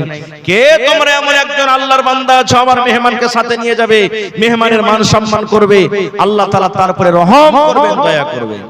ওরে সুবহানাল্লাহ, কত বড় নবীর কথা, আল্লাহ দয়া করবেন, রহম করবেন। সবাই তো গরিব মানুষ। আপনারা বলেন তো, আজকে যত এখানে আমার এই নানার মতন বয়সের যতটি লোক আছেন, কতদিন এমন গেছে যে খেতে পাননি, পেটে দানা জানি এমনি না খেয়ে থেকে গেছেন? এরকম হয়েছে না হয়নি? এই যে এখনকার বর্তমান জমানার ছেলেরা দোকানে আর যতটি নষ্ট করছে, তখন একটা পরিবার মিলে খেতে পায়নি। 1400-1500 বছরকার আগেকার ঘটনা, কত কষ্ট হতে পারে। একজন সাহাবী দাঁড়িয়ে বলছেন, ইয়া রাসূলুল্লাহ, আপনার মেহমান আমাকে দিয়ে দেন। ওর নাম হলো কি? আবু তালহা রাদিয়াল্লাহু তাআলা আনহু। ও জানে না বাড়িতে আজ আমার খেতে আছে কিনা। মেহমানকে নিয়ে চলে গেলেন, বসতে দিলেন বাড়িতে। ওর বিবির নাম হলো বিবি রুমাইসা রাদিয়াল্লাহু তাআলা আনহা। বাড়ির ভিতরে গেলেন, ওর একটা 7-8 বছরকার বেটা আছে, ওর নাম উমাইর, নিন পারছে, সুতা আছে। এবার তখন বিবিকে বলছেন, কি বলছেন জানেন? বিবি রে, আল্লাহ নবীর বাড়িতে মেহমান এসেছিল, কিন্তু নবীর বাড়িতে শুধু পানি আছে রে বিবি, খাবার কিছু নাই। তাই নবী বলেছেন, আজকে আমার মেহমানের মান সম্মান যে করবে, আল্লাহ রাব্বুল আমিন তারপরে দয়া করবেন, রহম করবেন। আবু তালহা রাদিয়াল্লাহু তাআলা আনহু বিবিকে বলছেন, বিবি রে, কিছু খাবার আছে রে বিবি, মেহমানকে খেতে লাগবে। বিবি এবার দেখাশোনা পর বললেন, স্বামী গো, অল্প মাত্র একটা লোকের সমান খাজুর কিংবা খানা আছে, একটা লোকের সমান খানা আছে। যদি একটা লোক খায় পেট ভরবে গো স্বামী, আর যদি দুজন খেতে বসে যান তাহলে কিন্তু পেট ভরবে না।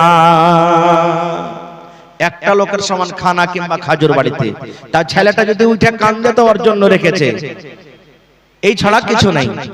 মদিনাতে তখন নিয়ম ছিল, মেহমানের সাথে বাড়ির লোক যতক্ষণ খেতে না বসলে মেহমান খানা খেতেন না।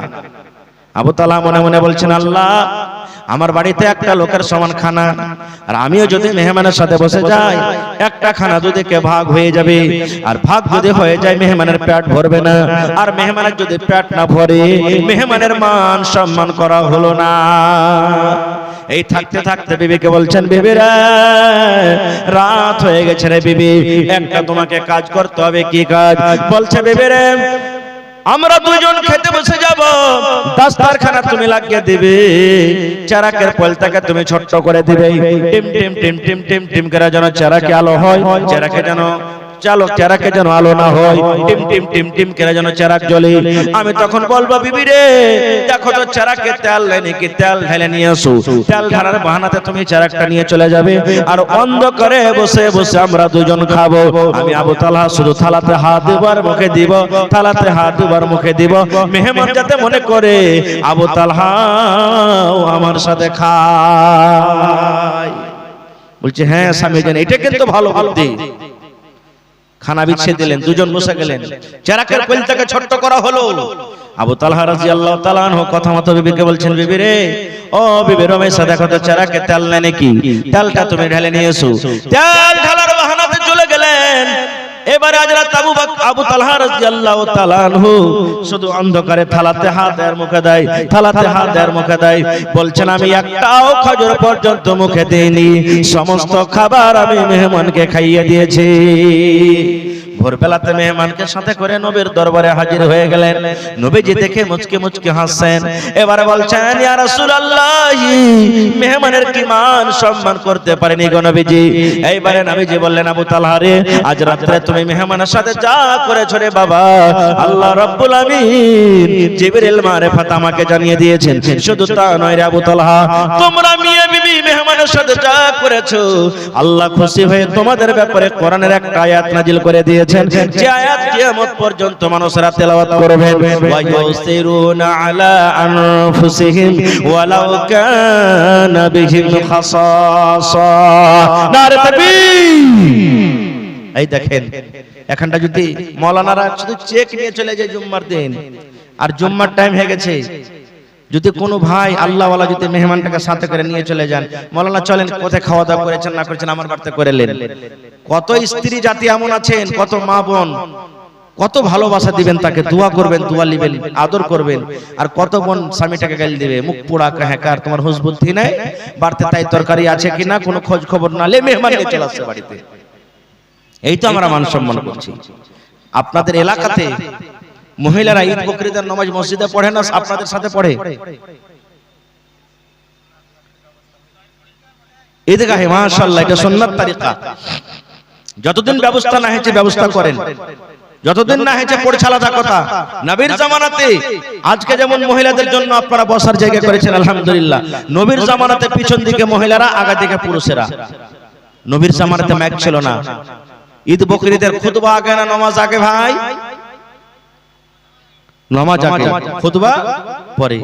নবীজি খুতবা শুরু করলেন, জানলেন আরে আমার আওয়াজ তো মহিলাদের কাছে যায়নি। বেলালকে বলছেন, বেলাল উঠো। কাতার চিরে চিরে চিরে চিরে মহিলা দলে চলে গেলেন কাতারে। ওয়াজ শুরু করে দিলেন ঈদগাহের মাঠে। কি ওয়াজ? ইয়া মাশারান নিসাই তাসাদদাকনা ফাইন্নী উরিতুকুন্না কুসারা আহলিন নার। দয়ার নবী ওয়াজ শুরু করে দিলেন, এই মহিলা তোমরা দান করো রে মহিলা, তোমরা সাদকা করো। কেননা আমি নবী, যেদিন আল্লাহ আমাকে মেরাজে নিয়ে গেছিলেন, আল্লাহ আমাকে বললেন, নবী গো একটু জাহান্নামটা নজর করে দেখো গো নবী। ওরে সুবহানাল্লাহ। নবী বললেন, আমি জাহান্নামে যেমন নজর করলাম, যেদিকে আমি তাকাই শুধু মহিলা আর মহিলা, নারী আর নারী। জাহান্নামে পড়ে পড়ে মহিলারা হাওমাও করে চিৎকার করে কান্দে। আল্লাহ রাসূল বললেন, মহিলা তোমরা দান করো, সাদকা করো। দান করতে গেলে হয়তো আল্লাহ তোমাদেরকে জাহান্নামের আগুন থেকে বাঁচিয়ে নেবে। এটা শোনা পর একজন মহিলা নবীকে প্রশ্ন করে দিলেন, ইয়া রাসূলুল্লাহ, নবী গো আপনি বললেন মহিলা তোমরা দান করো, তোমাদেরকে জাহান্নামের আগুনে বেশিরভাগ জ্বলতে দেখেছি। নবী গো একটু দয়া করে বলেন, মহিলারা কোন এমন পাপ করে, নারীরা কোন এমন গুনাহ করে, কোন গুনার কারণে আপনি জাহান্নামের আগুনে দেখেছেন?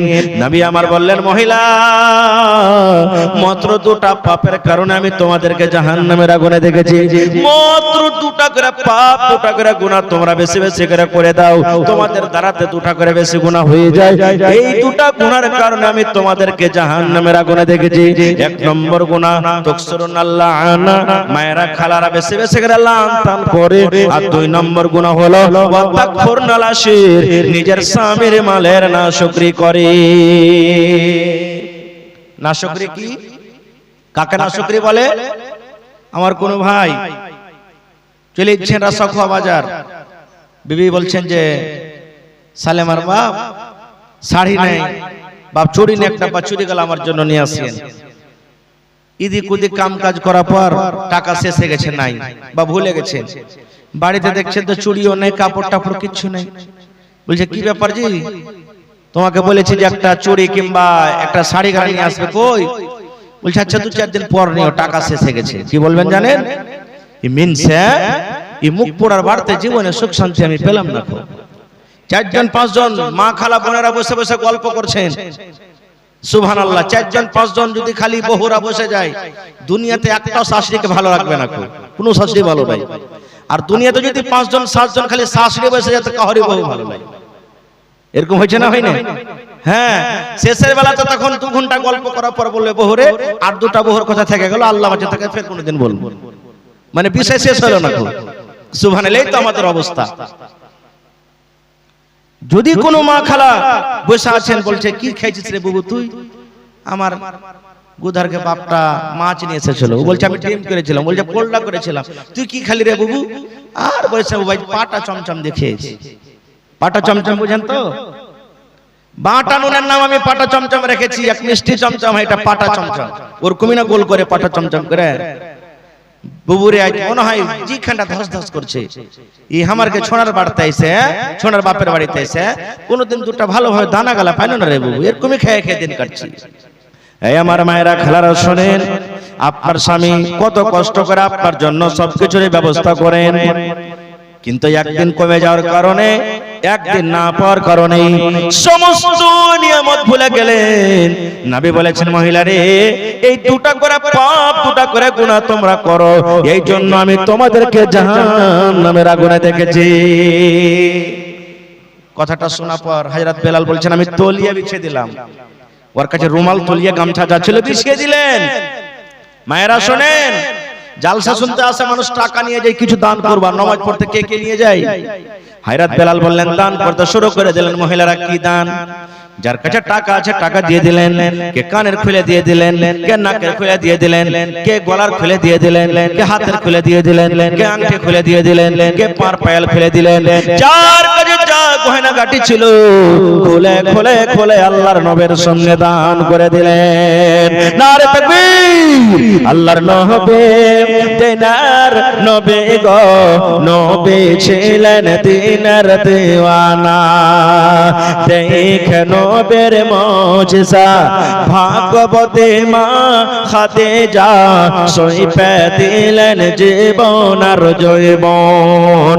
আল্লাহর নবী দিনের নবী গো, নবী ছিলেন দিনের দিওয়ানা।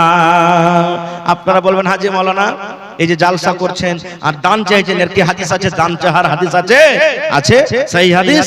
আল্লাহ রাসূল একদিন বললেন সাহাবায়ে কেরামকে, তোমরা দান করো, যে যা পারবে নিয়ে এসো বাড়িতে। দান তো করলেন, পাল্লা পাল্লি শুরু করে দিলেন। গত রাত্রে আমার একটা জালসা ছিল, একজন বলছে তুই 25,000 দিস, আমি 50,000 দেব। বলছে তুই 50,000 দিস, আমি 1 লাখ টাকা দিব। এই পাল্লা পাল্লি শুরু হয়ে গেল। সুবহানাল্লাহ। হযরত ওমর ফারুক মজলিসে ছিলেন, বলছেন আবু বকরকে দান করে জীবনে পারেনি, আজ কিন্তু ওকে দান করে জিতবো এই দান করে ওকে। কে বলছেন? হযরত ওমর ফারুক রাদিয়াল্লাহু তাআলা আনহু। সব নিজের বাড়িতে চলে গেলেন। হযরত ওমর ফারুকও চলে গেলেন। মালকে 2 ভাগ করলেন, 1 ভাগ নিজের ছেলে মেয়ের জন্য বাড়িতে রাখলেন, আর 1 ভাগ মাল আল্লাহ নবীর সামনে হাজির করে দিলেন। শেষের বেলাতে হযরত আবু বকর রাদিয়াল্লাহু তাআলা আনহু বাড়িতে গেলেন। বাড়িতে যাওয়ার পর বিবিকে বলছেন, হ্যাঁ গো, নবী বলেছেন দান করতে হবে, কিছু আছে কি বাড়িতে? ভালোবাসা বিবি বলছেন যে স্বামী জান, বাড়িতে তো এমনি কিছু নেই, 100 মানে 2.5 কিলো 3 কিলো যাও কিংবা যাও এর আটা আছে। একটা বড় মানুষ যদি কম করে দান করে তো লজ্জা লাগবে না? লাগবে না? হযরত আবু বকর রাদিয়াল্লাহু তাআলা বড় সাহাবী, নবীরকে পরে আল্লাহ মান সম্মান দিয়েছেন, এত বড় সাহাবী একটা চাদর গায়ে দিয়ে আর দান কটাকে এরকম ভাবে বুকে জড়িয়ে ঢেরি তেলে ঢেলে দিলেন। নবীজি ওখানে বলছেন, আব্দুর রহমান কে দিয়েছো? নবীজি আমি খাজর দিয়েছি। ওসমান কে দিয়েছো?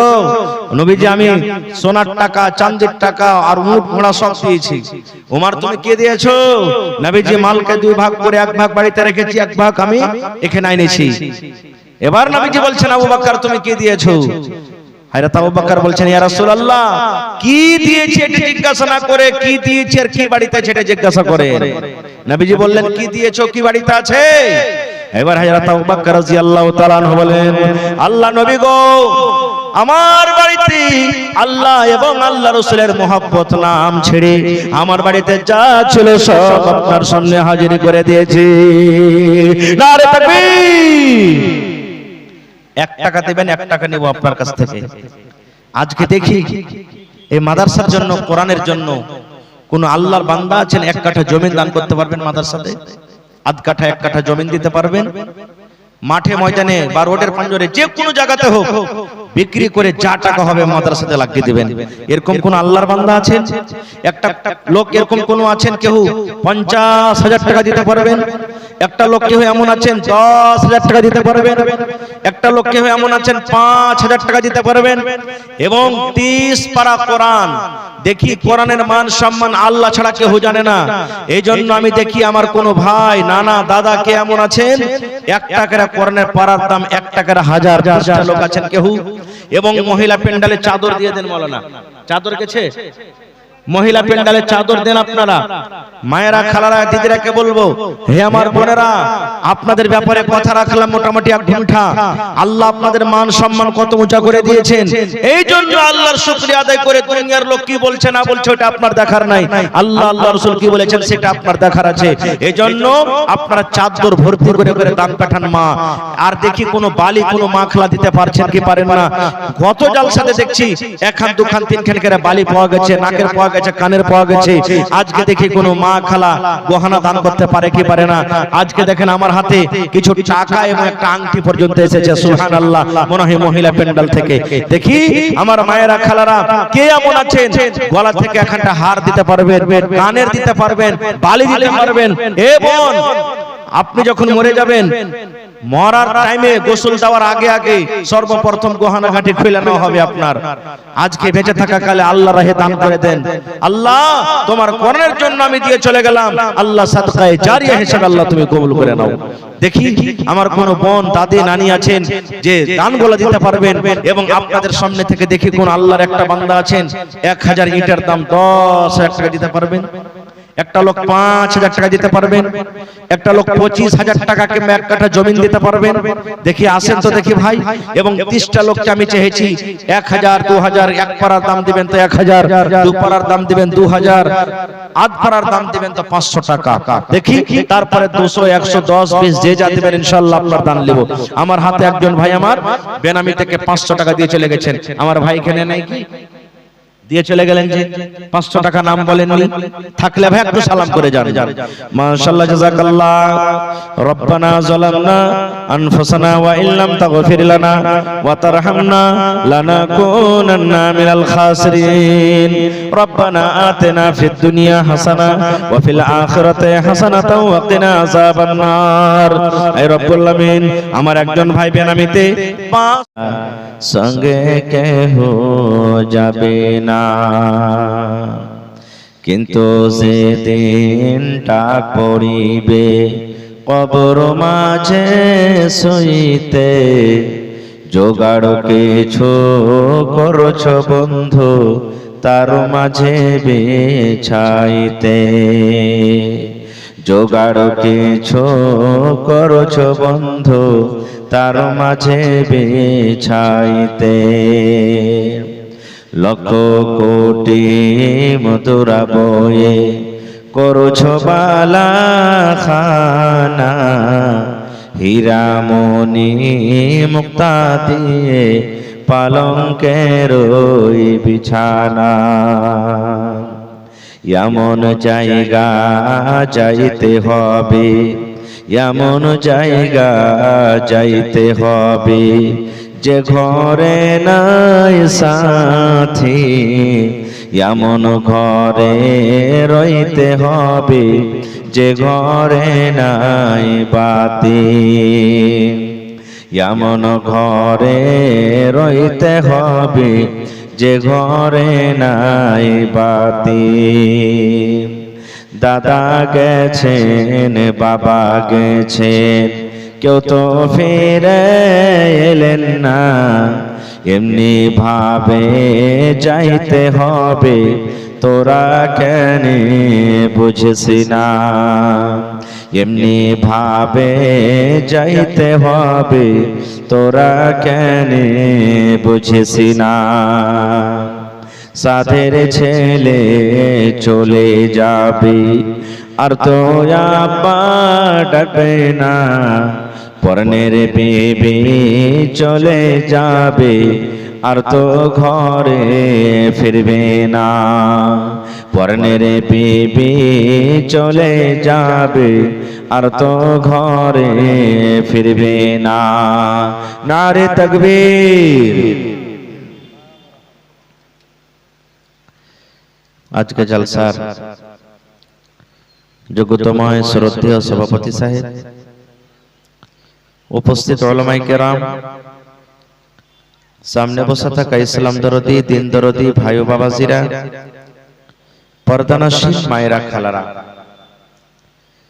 সমস্ত তারিফ ও গুণগান সেই মহান আল্লাহ তাবারক ওয়া তাআলার জন্য, যে মহান আল্লাহ তাবারক ওয়া তাআলা আজকে আমাদেরকে নরম গরম বিছানাকে ত্যাগ করে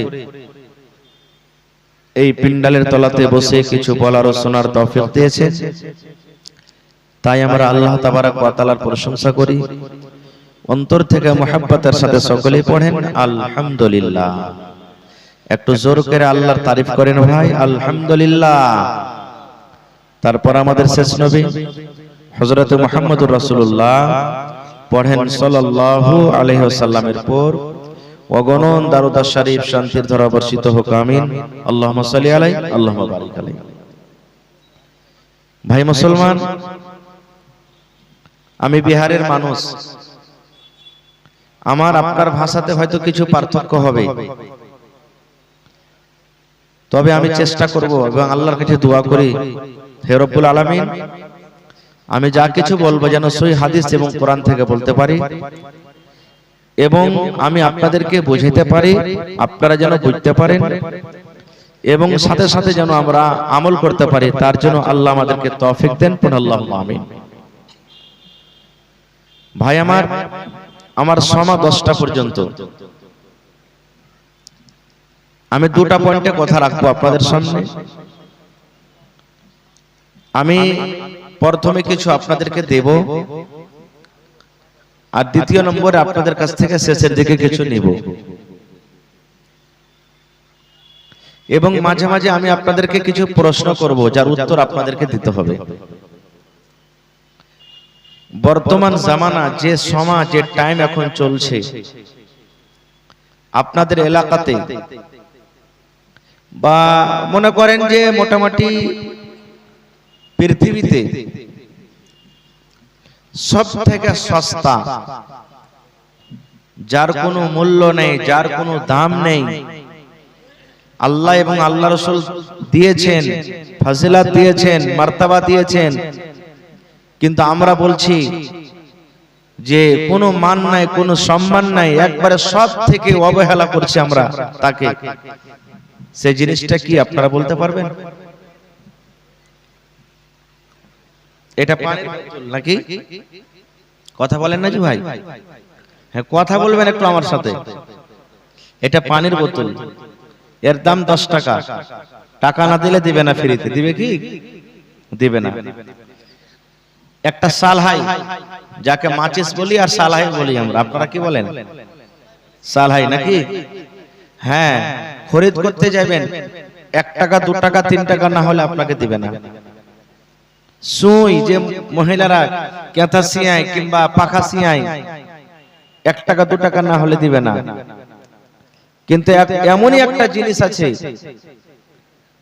যাকে আমরা খুব বড় মান সম্মান দিয়ে নিয়ে আসছি বাড়িতে, কিন্তু আমরা মান সম্মান দিই না। বলতে পারবেন?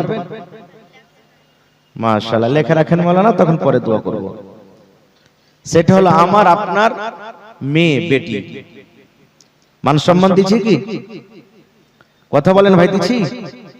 আপনারা বলবেন কই যে মাওলানা, আমরা তো জুলুম অত্যাচার করি না, মান সম্মান দিছি। তাহলে কতখানি মান সম্মান আমরা দিছি বা দিছেন? একটা প্রশ্ন আর ছোট করে করি। যখন আপনাদের এলাকাতে ছেলে মেয়ের বিবাহ হয়, টাকা পয়সা, গাড়ি ঘোড়া, এই সমস্ত জিনিস লেওয়া দেওয়া হয়, বলেন হয় নাকি? এরকম কি কোনো বিয়ে গেছে যে মেয়েকে বিয়ে করে বাড়িতে আনবো, বিয়ের সময় ওয়াকি 50,000, 10,000, 15,000, 1 লাখ টাকা আমরা ওয়াকি দিয়ে দিব মেয়ের বাবাটাকে, যে আপনার মেয়েটা আমার বাড়িতে আসবে, কত কষ্ট করে আপনি লালন পালন করেছেন, তো ধরেন আমি টাকা দিলাম, আপনি খরচ পানি করেন। এরকম তো হয় না? না হয়েছে? ওদের কাছ থেকে নেওয়া হয় নাকি? তাহলে তো আমরা মান সম্মান কই দিলাম? কই আমরা মান সম্মান দিলাম? আজকে বর্তমান জামানাতে যদি শুধু কোনো বাড়িতে খবরটা বাপ পেলে বেটা হয়ে গেছে, মনে করবে যাক 3 লাখ টাকার টিকিট পেয়ে গেছে, আমার কাজ হয়ে গেছে, আর কোনো চিন্তা নেই।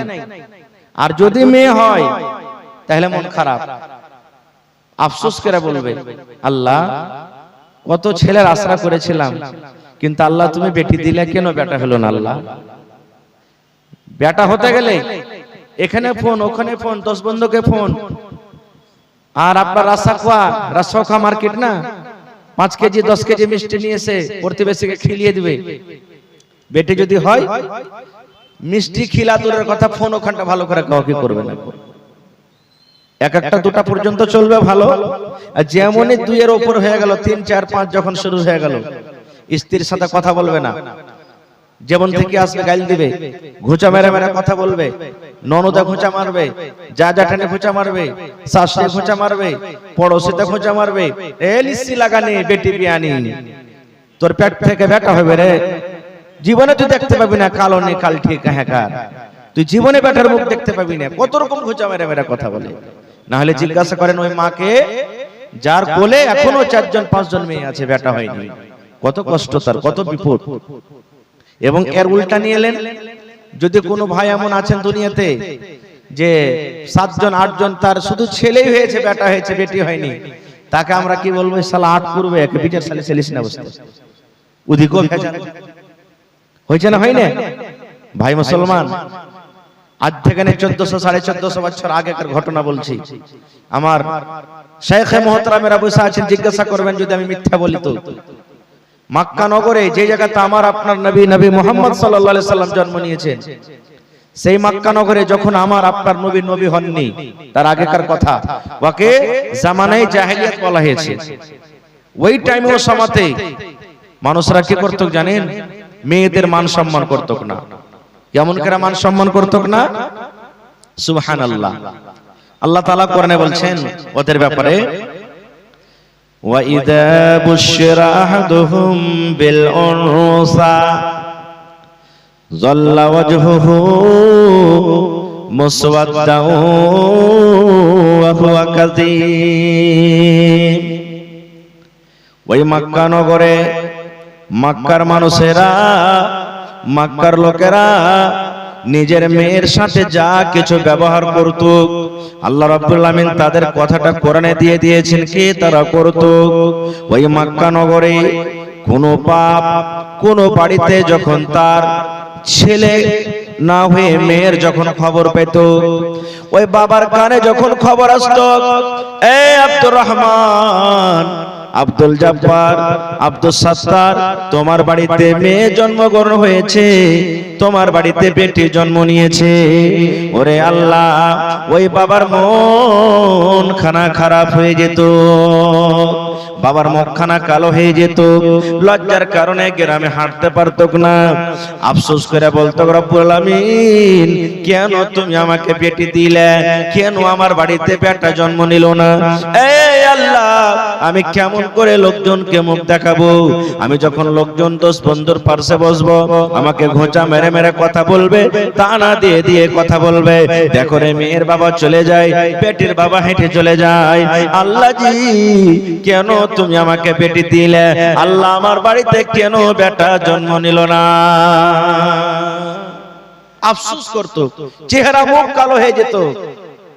ইমাম বাগাবী রাহমাতুল্লাহ আলাইহি বলছেন, বেটির বয়স 5 বছর 7 বছর 8 বছর যখন হতো, বাপ একটা কোদল নিতেন আর কোদল নিয়ে মাঠে চলে যেতেন। কোদল বুঝেন তো আপনারা? কোদল নিয়ে মাঠে চলে যেতেন। ওই বেটিকে দফন করব বলে একটা গর্ত খাল করে বাড়িতে আসতো। মা জানে না, বিবি জানে না, বেটি জানে না। বাড়িতে আসার পর লোকটা নিজের বিবিকে বলতো, বিবি রে, আমার জামিলা কই, আমার কলেজার টুকরা বেটি কই, আমার হালেমা কই, আমার সোহাগী কই, আমার আদরি কই? বিবি বলতেন, স্বামী গো কি কথা বলেন? এইবারে স্বামী বলতো, বিবি রে, আমার খালেদাকে তুমি সুন্দর করে গোসল করাইয়া দাও, আমার জামিলাকে গোসল করাইয়া দাও, নতুন জামা কাপড় তাকে দিয়ে দাও। কারণ আরবের বাজার কেমন হয়, আমার জামিলার বয়স 5 বছর 7 বছর হয়ে গেল, জীবনে দেখেনি। আমি তাকে মেলা নিয়ে যাব, বাজারে নিয়ে যাব, বিবিরে সুন্দর করে তুমি আমার জামিলাকে সাজাইয়া দাও। মা তো জানে না যে কোন মেলাতে নিয়ে যাবে। মা খুশি হয়ে, মনে হয় আমার বেটিকে আর মারবে না, তার আব্বা আদর করবে, মনে হয় ময়ে তো বসে গেছে। মা সুন্দর করে বেটিকে গোসল পানি দিয়ে, তেল কাজল দিয়ে, নতুন জামা কাপড় দিয়ে আব্বার হাতে তুলে দিতেন। আব্বা জান বেটির হাত ধরে নিয়ে যেতে যেতে ওই জঙ্গলের ভিতরে ওই ময়দানে নিয়ে চলে যেতেন, যেখানে বেটিকে দফন করার জন্য গর্ত করে এসেছিলেন। বেটি বলতো, আব্বা গো, এখানে কোনো বাড়ি নাই, এখানে কোনো গ্রাম নাই, এখানে কোনো গাঁ নাই, এখানে কোনো মেলা ঠেলা নাই, কোথায় আপনি আমাকে নিয়ে যাবেন? আব্বা বলতেন, বেটি রে, এই মাঠের পর, এই ময়দানের পর, এই জঙ্গলের পর একটা গ্রাম আছে রে মা, ওই গ্রাম আমি তোমাকে নিয়ে যাব। ইমাম বাগাবী রাহমাতুল্লাহ আলাইহি বলেন, হাঁটতে হাঁটতে ওই যেখানে গর্ত করে এসেছিল গর্ত পর্যন্ত চলে গেলেন। গর্তর পাঞ্জরে যাওয়ার পর বেটিকে বলতো, বেটি রে, একটুখানি তুমি মাথা বাড়িয়ে দেখো রে মা, গর্তটা কত বড়, কত বড় খালটা, কত বড় গর্ত, কত বড়। আল্লাহ রে আল্লাহ, মাসুম বাচ্চা জানে না আমার আব্বা জান কেন আমাকে গর্ত দেখতে বলি। যেমনই মাথাটা বাড়িয়ে গর্ত দেখতে গেল, পেছন থেকে আব্বা জান জোর করে এমন করে একটা ধাক্কা দিল। ধাক্কা দেওয়ার সাথে সাথে মেয়ে কিন্তু গর্ততে পড়ে যায়। যেমনই গর্ততে পড়ে গেল, ইমাম বাগাবী রাহমাতুল্লাহ আলাইহি বলেন, বেটি কাঁদছে, চোখ দিয়ে ঝরঝর জোর করে পানি ঝরঝার বলছে, আব্বা গো কেন আপনি আমাকে ধাক্কা দিয়ে দিলেন, কেন আপনি গর্ততে আমাকে ফেলে দিলেন, কি আমি দোষ করলাম, কি আমি ভুল করেছি আব্বা, কেন আপনি আমাকে গর্ততে ফেলে দিলেন?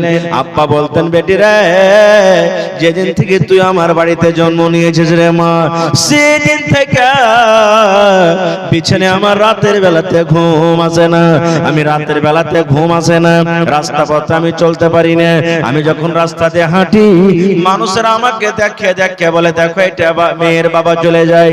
এ বেটি রে, জীবনের মতো তুমি আমাকে আব্বা আব্বা বলে ডেকে নাও, কারণ আজ থেকে তোমার এটা বাড়ি হবে, আজ থেকে তোমার এটা ঘর হবে। এবার মেয়ে কান্তকার বলতো, আব্বা গো যদি আমার জন্ম হতে আপনার মন খারাপ হয়ে থাকে, আপনার মুখটা যদি কালো হয়, মান সম্মান যদি আপনার শেষ হয়ে যায়, আব্বা জান যেই দিকে আমার দু চোখ যাবে আমি চলে যাব, আমি আপনার গ্রামে যাব না, আপনার বাড়িতে আমি যাব না, মাকে মা মা মা বলে ডাকবো না, আব্বাকে আমি আব্বা আব্বা বলে ডাকবো না, দয়া করে আপনি আমাকে গর্ত থেকে উঠাইলেন। নারে তাকবীর। ইমাম বাগাবী রাহমাতুল্লাহ আলাইহি বলেন, মেয়ে গর্ততে পড়ে পড়ে পড়ে পড়ে পড়ে কাঁদতে থাকতো, কিন্তু আব্বা তার একটাও কথা না শুনে ও জিন্দা বেটিকে উপর থেকে মাটি চাপিয়ে তাকে জীবিত দফন করে বাড়ির দিকে রওনা হয়ে যেত।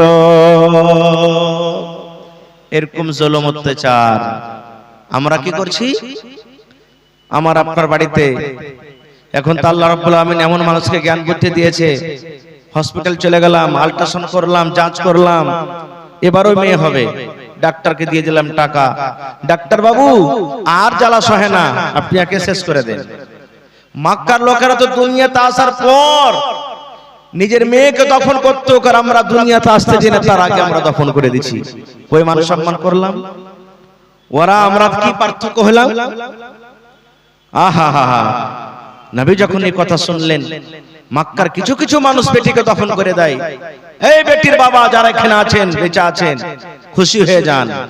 নবীজি খুশখবরি দিয়ে দিলেন, কি আল্লাহ রাসূল বলে দিলেন, ও মেয়ের বাবা তোমরা শুনে নাও, আল্লাহ রাব্বুল আমিন যাকে দুখানা মেয়েকে দিয়ে পরীক্ষা করেছেন, আজমাইশ করেছেন, যার বাড়িতে দুটি মেয়ে জন্ম নিয়েছেন, হাদিসে দুটার কথা আছে, দুটা হোক, তিনটা হোক, একটা হোক, পাঁচটা হোক, সাতটা হোক, আল্লাহর নবী বলেছেন যার বাড়িতে মেয়ে জন্মগ্রহণ হয়েছে ওই মেয়েকে বাবা পেয়ে মন ভারী করেনি, সুন্দর করে লালন পালন করে পড়ালেখা করে তিনি শিক্ষা তিনি তালিম দিয়ে মেয়ে যখন বড় হয়েছে, ভালো জামাই, ভালো বর, ভালো ঘর দিকে তার বিয়ে লাগালছে। নবী বলেছেন, মেয়ের বাবা তুমি শুনে নাও, আমি নবী আর ওই মেয়ের বাবা জান্নাতের ভিতরে যাব। কেমন হয়ে জান্নাতে থাকবো? নবীজি দুটা আঙ্গুলকে ইশারা করে বলেন, ও মেয়ের বাবা তোমরা শোনো রে, এই দুটা লোক যেমন পাশাপাশি হয়ে আছে, এই দুটা আঙ্গুল যেমন পাশাপাশি হয়ে আছে, আমি নবী আর ওই মেয়ের বাবা জান্নাতের ভিতরে পাশাপাশি হয়ে থাকবো। তাহলে আর মন খারাপ করবেন? বেটিকে যদি আদর করেন, বেটির মান সম্মান করেন, নবীর সাথে জান্নাতের ভিতরে একবারে কাছে হয়ে থাকবেন, যেমন কাছাকাছিতে লোক আছে, তাহলে খুশি হয়ে যান। যত লোক এখানে বেটির বাবা বসে আছে, মক্কা লোকের আর কি করতো?